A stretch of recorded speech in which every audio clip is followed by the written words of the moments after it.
Hello അപ്പെന്ന് വന്നിരിക്കുന്ന കുറച്ച് O T T release update ആയിട്ടാണ് അതിന് വിഷയം ആദ്യമായിട്ട് കാണുന്നവരാണെങ്കിൽ സബ്സ്ക്രൈബ് ചെയ്യുക സ്റ്റോക്ക് സ്റ്റുഡിയോ സുരഭ് ചാനൽ.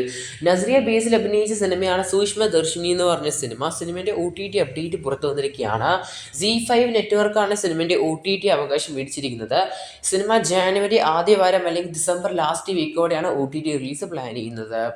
നമ്മുടെ സുരാജ് വെഞ്ഞാറന്മോട് അഭിനയിച്ച മദനോത്സവം എന്ന് പറഞ്ഞ 2023 സിനിമയുടെ ഒ ടി ടി റിലീസ് ഇന്ന് നടന്നിരിക്കുകയാണ്. ഡിസംബർ 20 നമ്മുടെ ആമസോൺ പ്രൈമിൽ ഇപ്പോൾ ലഭ്യമാണ്. അതുപോലെ തന്നെ സുരാജ് അഭിനയിച്ച ഈ വർഷം പുറത്തിറങ്ങിയ മറ്റൊരു മലയാള സിനിമയാണ് മുറ എന്ന് പറഞ്ഞ സിനിമ. അത്യാവശ്യം നല്ല റെസ്പോൺസ് നേടിയെടുത്ത സിനിമയാണ്. സിനിമേൻ്റെയും ഒ ടി ടി റിലീസ് ഇന്ന് ഡിസംബർ 20 നമ്മുടെ ആമസോൺ പ്രൈമിൽ ഒരുമിച്ചാണ് ഒ ടി ടി റിലീസ് ചെയ്യപ്പെട്ടിരിക്കുന്നത്. മദനോത്സവത്തിൻ്റെ കൂടെ തന്നെയായിട്ട് 2 സുരാജ് സിനിമകളാണ് ഇപ്പോൾ ആമസോണിൽ ഒ ടി ടി റിലീസ് ചെയ്യപ്പെട്ടിരിക്കുന്നത് ഇന്ന് ഡിസംബർ 20. താൻ ആരാന്ന് പറഞ്ഞ് നമ്മുടെ ഷെയിം ഡോട്ട് ചാക്കോ അതുപോലെ തന്നെ അജു വർഗീസ് എന്നിവർ അഭിനയിച്ച സിനിമ ഈ വരുന്ന ഡിസംബർ 27 ആയിരിക്കും ഒ ടി ടി റിലീസിന് പോകുന്നത്. Manorama Max, Amazon Prime, Simply South എന്നീ ഒ ടി ടി പ്ലാറ്റ്ഫോമിലായിരിക്കും സിനിമ ഒ ടി ടി റിലീസ് ചെയ്യാൻ പോകുന്നത്. അടുത്ത O T T release update Tamil സിനിമ നിറങ്ങ് മൂന്ന് എന്ന് പറഞ്ഞ സിനിമേൻ്റെയാണ്. ഇതിൻ്റെ ഒ ടി ടി റിലീസ് ഇതേ ദിവസം ഡിസംബർ 20 നടന്നിരിക്കുന്നത്. നമ്മുടെ അഹാ തമിഴ് എന്ന് പറഞ്ഞ ഒ ടി ടി പ്ലാറ്റ്ഫോമിലാണ് സിനിമ നിലവിൽ ഇപ്പോൾ ഒ ടി ടി റിലീസ് ചെയ്യപ്പെട്ടിരിക്കുന്നത്. കാത്തിരിക്കാൻ നമുക്ക് നല്ല റെസ്പോൺസിനായിട്ട്. സീബ്ര എന്ന് പറഞ്ഞ തെലുങ്ക് സിനിമേൻ്റെയും ഒ ടി ടി റിലീസ് ഇതേ ദിവസം 20 നടന്നിരിക്കുന്നത്. തെലുങ്ക് അഹ ഒ ടി ടിയിലാണ് ഇതിൻ്റെ ഒ ടി ടി റിലീസ് നടന്നിരിക്കുന്നത്. തെലുങ്ക് പതിപ്പിന് മാത്രമായിട്ടായിരിക്കും സിനിമ ലഭിക്കാൻ പോകുന്നത്. തമിഴ് പതിപ്പ് ലഭിക്കാൻ സാധ്യത കാണുന്നില്ല. എന്തായാലും ഈ സിനിമയുടെ നല്ല അഭിപ്രായങ്ങൾക്കായിട്ട് കാത്തിരിക്കാം നമുക്ക്. പഞ്ചായത്ത് ചെട്ടി എന്ന് പറഞ്ഞ മനോരമ മാക്സിൻ്റെ പുതിയൊരു സിനിമ ഒ ടി ടി റിലീസ് പ്രഖ്യാപിച്ചിരിക്കുകയാണ്. ഡിസംബർ 24 സിനിമ ഒ ടി ടി റിലീസിന് വരുന്നത്. നമ്മുടെ പഞ്ചായത്ത് ചെട്ടി എന്ന് പറഞ്ഞൊരു മലയാള സിനിമ മനോരമ മാക്സിലായിരിക്കും ഈ ഒരു സിനിമ ഒ ടി ടി റിലീസിന് പോകുന്നത്.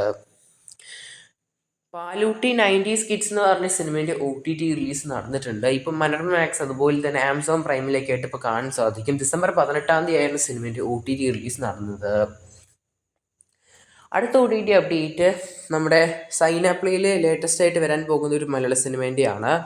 പാലും പഴവും എന്ന സിനിമേൻ്റെയാണ്. ഇന്ന് സിനിമേൻ്റെ ഒ ടി ടി റിലീസ് നടന്നിരിക്കുകയാണ്. നമ്മുടെ സൈനാപ്ലേ എന്ന് പറഞ്ഞ ഒ ടി ടി പ്ലാറ്റ്ഫോമിൽ പാലും പഴവും എന്ന് പറഞ്ഞ സിനിമേൻ്റെ O T T release December 20 കാത്തിരിക്കാൻ നമുക്ക്. സിനിമേൻ്റെ നല്ല മികച്ച അഭിപ്രായങ്ങൾക്കായിട്ട് ഒ ടി ടി റിലീസിന് വന്നതിന് ശേഷം ബിജു മേനോൻ അഭിനയിച്ച കഥ ഇന്ന് വരെ എന്ന് പറഞ്ഞ സിനിമേൻ്റെ ഒ ടി ടി റിലീസും ഇതിപ്പോൾ നടന്നു കഴിഞ്ഞിട്ടുണ്ട്.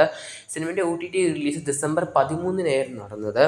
നിലവിലിപ്പോൾ ആമസോൺ പ്രൈമിലും അതുപോലെ തന്നെ മനോരമ മാക്സിലും ലഭിക്കാവുന്നതാണ് ഈ ഒരു സിനിമേൻ്റെ O T T release.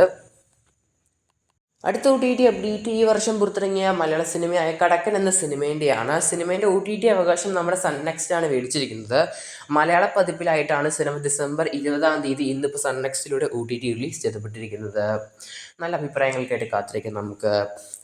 RJ ബാലാജിൻ്റെ മറ്റൊരു തമിഴ് സിനിമയാണ് ഈ വർഷത്തെ നമ്മുടെ സ്വർഗവാസിൽ എന്ന് പറഞ്ഞ സിനിമ. ഡിസംബർ 27 സിനിമയുടെ ഒ ടി ടി റിലീസ് പ്രഖ്യാപിച്ചിരിക്കുന്നത്. നെറ്റ്ഫ്ലിക്സിലായിരിക്കും സിനിമ ഒ ടി ടി റിലീസിന് വരാൻ പോകുന്നത് ഡിസംബർ 27. ഇപ്പോഴും സിനിമ 4ാമത്തെ ആഴ്ചയിൽ തിയേറ്ററിൽ റൺ ചെയ്യുന്നൊരു തമിഴ് സിനിമയും കൂടിയാണ്. ഒരു സർട്ടിഫിക്കറ്റ് സിനിമയാണ്. കാത്തിരിക്കാൻ നമുക്ക് ഇത്രയും സിനിമകളുടെ ഒ ടി ടി റിലീസിനായിട്ട്. നിങ്ങളിതിൽ ഏത് സിനിമകൾക്കായിട്ട് കാത്തിരിക്കുന്നത് കൺബോക്സ് ചെയ്യപ്പെടുന്നത്. കൂടുതൽ സിനിമ വാർത്തകൾക്ക് സബ്സ്ക്രൈബ് ചെയ്യുക സ്റ്റോക്ക് സ്റ്റുഡിയോ യൂട്യൂബ് ചാനൽ.